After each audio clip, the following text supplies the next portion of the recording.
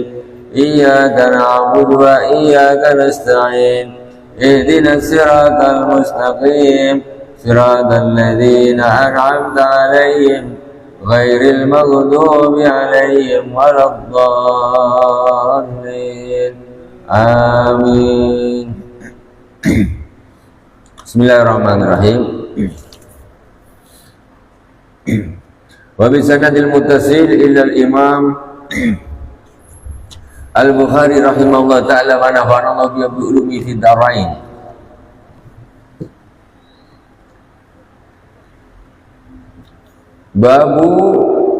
Babul qadami lil masjidi.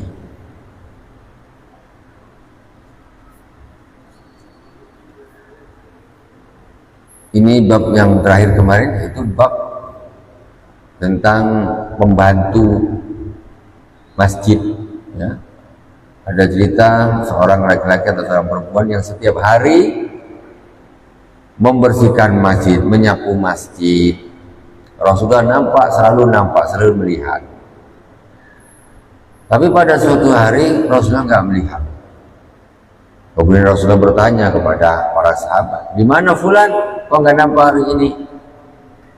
Mereka kata sahabat, ya Rasulullah, dia sudah meninggal dunia. Apa kata Rasulullah SAW? Kenapa kalian tidak beritahu aku? Tunjukkan aku di mana kuburnya. Kata Rasulullah SAW. Kemudian para sahabat menunjukkan di mana kuburnya. Lantas Rasulullah SAW mensolati yang tukang bersih-bersih masjid tadi di atas kuburnya.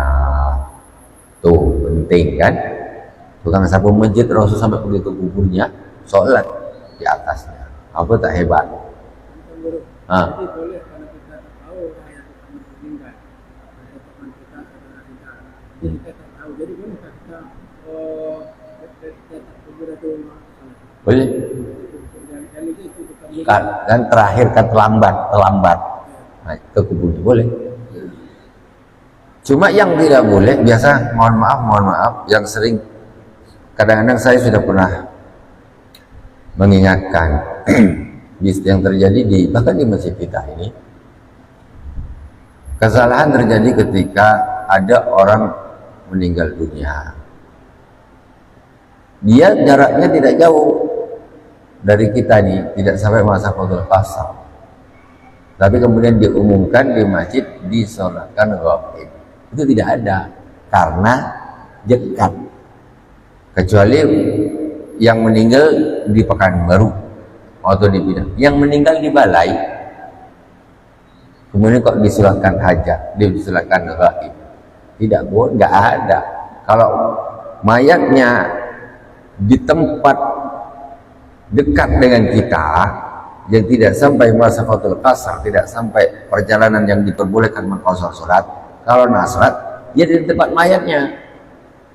Nah, ada kemarin yang meninggal tuh pokoknya orang Balai sini, beda kecamatan saja ya, entah daerah mana gitu, entah Balai sana atau Parke sana disilakan. Dan mohon maaf ini sebetulnya kalau bisa diperhatikan ya. Mereka terutama kepada pengurus masjid ya, Jadi sholat gaib itu bukan sholat yang memang mayatnya tak ada di sini. Tidak ada di sini, tetapi jaraknya jauh, jarak musafir yang diperbolehkan mengkosong sholat. Nah, bukan asal tak ada aja, tak boleh tau. Nah, kalau yang tadi itu berbeda, bukan gaib karena datang ke kuburnya. Nah, karena terlambat datang ke kuburnya, di atas kuburnya sholat. Begitu. Hah?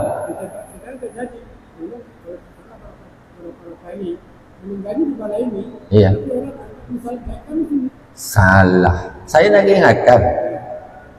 ingatkan, tetapi tetap berulang. Maksudnya mohon maaf, tidak diperhatikan. Tidak ada kayak itu, cari fikih di mana, tidak ada. Sementara mohon maaf, kita ini masjid agung, ya. Nah, saya sudah sampaikan, ini karena kadang-kadang kan beberapa mayat tuh, ini bulan-bulan. Ini saya tanya, ini di mana mayatnya? Sana. Loh, nggak boleh dia gaibkan. Kalau nak sholat di sana, tidak boleh. Syarat namanya gaib itu, gaib tidak ada di tempat. Maksudnya bukan tidak ada di masjid ini, tapi jauh masafah musafir yang mengkosong ya kayak Tanjung Pinang lah gitu.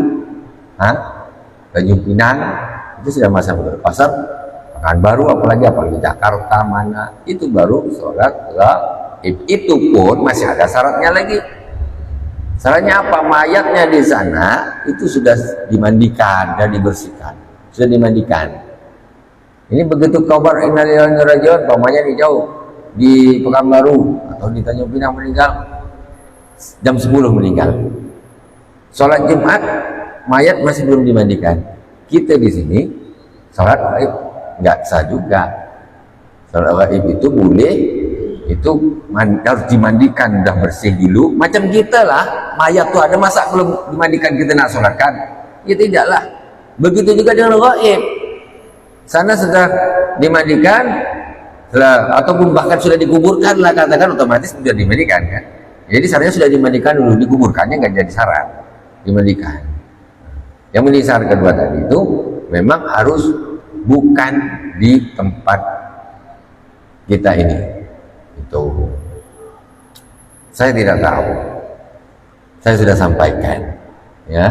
Nah, jadi inilah mohon maaf kadang-kadang kita ini kurang hati-hati ketika kadang-kadang sudah disampaikan, sudah kita sampaikan pun masih tetap dilakukan.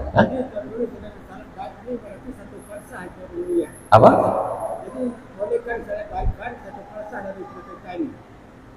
Bukan satu fase, dua marhalah, sekitar 81 meter, 81 kilometer jarak. Tidak ada. Kemudian dari itu kau pergilah ke rumahnya, pergilah ke masjidnya. Malah tak sempat, nanti aja sholat gaib di masjid kita, mana boleh. Tak ada seperti itu. Itu khusus yang jauh. Nanti orang gitu semua meninggal di sana bangga, kita sholat gaib aja di sini. Takziahnya mana? Takziahnya mana? Orang kita dekat takziah, pergilah takziah sana, sholatin di sana. Jadi kalau enggak gitu nanti orang meninggal di balai sana, Baitul Karim, kita sholat gaib aja habis Jumatan. Lah, kok enak? Pergilah sana takziah. Karena di sini situasinya bukan musafir yang dekat. Gitu. Kalau gitu apa bedanya? Masjid Jelutung sana sini. Yang meninggal orang Jelutung sana kan. Kita gaibkan aja di Masjid Agung. Sama-sama bukan masafatul qasr. Sama-sama bukan dua marhalah, di bawah dua marhalah. Kan sama tau, masjid sebelah boleh. Masjid Kapling sini Miftahul Jannah meninggal jamaah. Kita gaibkan di Masjid Agung. Kurang dekat lagi. Masjid apa yang lebih dekat lagi? Masjid itu Al-Amin. Mana Al-Amin? Ada lagi sini Al-Muhajirin. Muhajirin lagi dekat. Kita gaibkan di sini. Apa bedanya? 500 meter. Gaib mana ada? Takziah, pergi ke sana, ke rumahnya. Kalau nak sholatkan di masjidnya. Itu. Jadi untuk tamu-tamu yang muazin yang terlambat, maunya datang dari jauh, ya, dia datang dari jauh, ternyata sampai dari Tanjung Pinang, ke sini dari Batam, mana sudah dikuburkan, pergi ke kuburnya, Allahu Akbar, sholat, seperti kasusnya baginda Rasulullah Sallallahu Alaihi Wasallam. Di sini kita tak nengok orang sholat di atas kubur, yang ada malah salah, sholat gaib di masjid. Kalau nak gitu di kuburnya itu. Wallahu a'lam. Atau nanti intelnya ini itu ya, ketika ada banyak ustaz, ini kan orang balai sini yang meninggal, tidak ada gaib, kita pergi ke rumahnya sana gitu. Nanti takziah tak ada jadinya, disolatkan di masjidnya masing-masing aja kan gitu. Tadi kan fadilah mensolati mayat yang banyak, 40 orang, 100 orang, itu ada. Orang ke kubur tak ramai lah. Ada aku sholat, kita sholat masjid kita aja gaib semuanya. Itu salah paham. Kadang-kadang itulah terlalu cepat di dalam mengambil satu sikap tanpa ketelitian tentang dengan ilmunya ini, tanpa ketelitian. Asal gaib tak ada, gaib. Tunggu dulu, ada aturannya. Wallahu a'lam. Itu ya. Jadi sebelumnya saya itu kemarin pas saya di belakang sini. Siapa yang meninggal banyak betul? Orang mana? Orang sini pula. Mana ada gaib? Aduh. Cuma saya pada waktu itu saya tidak tahu. Jadi kita orang tiga, Allah Akbar, selesai duduk di dalam, siapa aja sih yang meninggal? Lah sudah orang balai. Kacau, salah. Ini untuk masukan, bukan masukan ya, sebagai koreksi lah, koreksi. Jadi kalau tidak begitu nanti berlanjut. Masjid ini kan menjadi kepatokan, ya kan? Ikon. Segala masjid ini masih kok begini, alamak itu pula yang kena nanti kan, siapa bosnya kan, aduh mak kena pula siapa. Aku udah kasih tahu Saya kalau jawab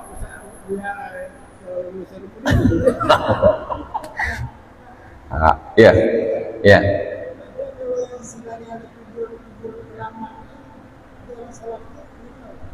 Mana ada orang sholat tuh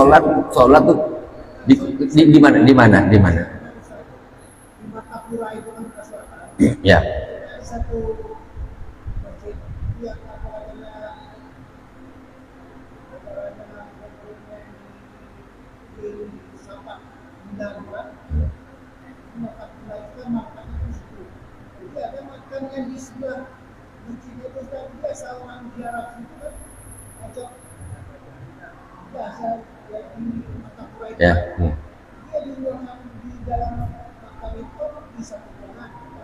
Ya.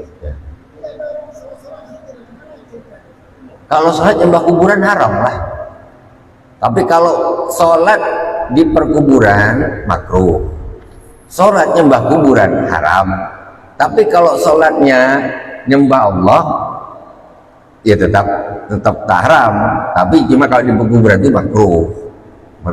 Tapi kalau punya kuburnya di sana, ini masjidnya, kuburnya di luar, nggak apa-apa, tidak ada masalah. Cuma ada sebagian kelompok yang tak mau dia, kalau ada masjid terus di luarnya ada kuburan, katanya semacam menyembah kuburan. Tidak, itu tergantung niatnya. Orang sholat dikasih nyembah ini, ya haram. Nyembah kok nyembah.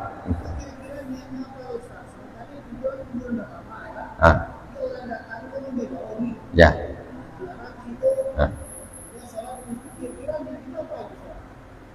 Mungkin dia tabaruk lah niatnya, tapi sholatnya saya husnuzon, dia tidak nyembah kuburan, dia tetap sholatnya ya menghadap kepada Allah. Cuma mungkin orang soleh atau apa gitu kan. Jadi dia hanya berharap itu, dia berharap keberkahan begitu, mendapat keberkahan, tapi fokusnya tetap ke kiblat, ke Ka'bah, menghadap Allah Subhanahu wa taala. Kalau fokusnya ke kuburan, nyembah ke kuburan, sujud ke kuburan, tetap haram, syirik. Itu tergantung hati-hati Pak, itikad. Tergantung itikad. Nah, memang apa? Ya kadang-kadang yang repot nih orang awam, nggak tahu ilmu. Orang awam.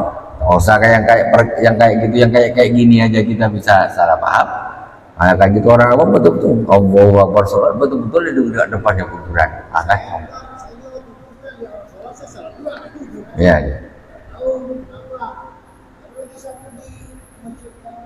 Nah itu kuburannya posisi pas di dekat tempat kita sujud, depannya atau di sebelah sananya?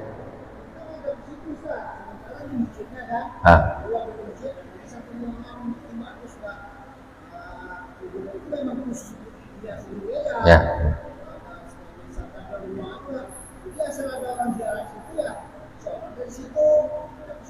Menghadap persis ke kuburannya. Ke kiblat apa ke kuburan? Kalau menghadap ke kuburannya tak salah. Maksudnya dalam arti bukan ke kiblat.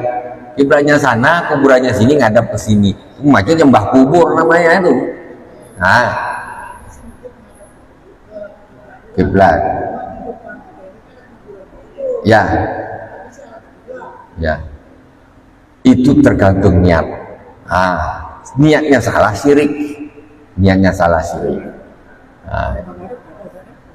Tak apa-apa. Nah, tak apa. Istilahnya ya sebetulnya kurang baik kalau pas di kuburannya itu. Kuburan tuh ya duduk baca Quran apa ini.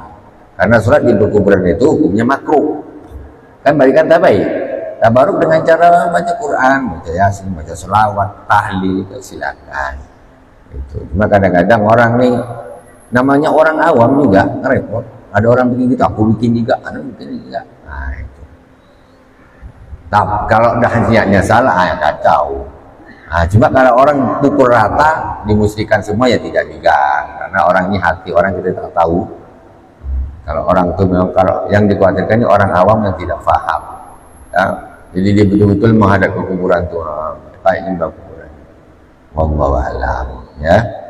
Nah, jadi yang bagus ya sholat ya di masjidnya dengan pas di situnya, itu karena itu rawan, rawan dan bisa menjadi satu persangkaan suudon orang. Oh ini kuburan kok disembah kok, hasilnya berlebihan, berlebihan. Ya walaupun istilahnya kita tak boleh mengatakan itu langsung syirik, ya tak boleh karena hati orang itu, itikad orang itu kita tidak tahu. Nah, kalau dia niatnya nyembah kuburan ya otomatis syirik. Kalau niatnya hanya sekedar tempatnya saja di situ, tetap menghadap Allah, menghadap ke kiblat, ya tidak jatuhnya tidak syirik. Tidak syirik. Wallahu a'lam. Tapi orang awam harus paham, ya orang awam harus paham. Kita lanjut. Bismillahirrahmanirrahim.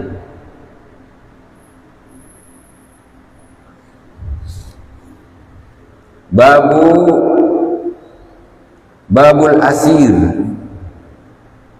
abil gharim yurbatu fil masjid. Bab tahanan ataupun orang yang berhutang diikat di masjid. Macam-macam aja. Macam-macam aja. Ada orang berhutang tanah, bayar jangan lari, ikat dulu di tiang masjid. Wa bi ilaikal hadatsana Ishaq bin Ibrahim qala akhbarana Rawun wa Muhammad bin Ja'far an Syu'bata an Muhammad bin Ziyad an Abi Hurairah radhiyallahu anhu an Nabi sallallahu alaihi wasallam qala inna ifritan minal jinni tafallata alayya al-barihata aw kalimatan nahwaha liyaqta alayya as-salata fa amsakani Allahu minhu faradu an arabitahu ila sariyatin min sawaril masjid hatta tusbihu wa tanzuru ilayhi kullukum fa zakartu qawla akhi Sulaiman Rabbi habli mulkan la yanbaghi li 'adin min ba'di qala rauhun rauhun faradahu khasi'a. Ini ada satu kisah. Qala rauhun faradahu khasi'a. Ada cerita bahwa diriwayatkan oleh Sayyidina Abu Hurairah radhiyallahu taala Rasulullah sallallahu alaihi wasallam bersabda. Jadi ada jin ifrit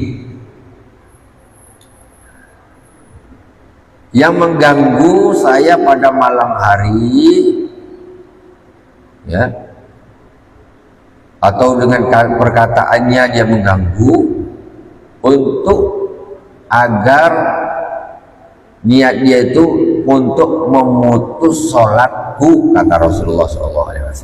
Jadi kalau sholat tadi malam ada ifrit menggangguku nak mutus sholatku biar sholatku batal, kata Rasulullah Sallallahu Alaihi Wasallam. Isa pula apa kisahnya ifrit ini terusnya nih, kita sambunglah di kesempatannya akan datang. Ini kisah dan ifrit ini tidak diikat, kalau lihat judulnya nih tidak diikat sama Rasulullah di tiang jin. Allah subhanahu. Tapi kita nantilah kita lanjutkan aja kisahnya di pertemuan yang akan datang, insyaallah.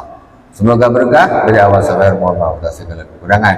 Subhanakallahumma wa bihamdik asyhadu an la ilaha illa anta astaghfiruka wa atubu ilaik. Wa sallallahu ala sayyidina Muhammadin wa ala alihi wa sahbihi wa baraka wa sallam. Alhamdulillahirabbil alamin. Wassalamualaikum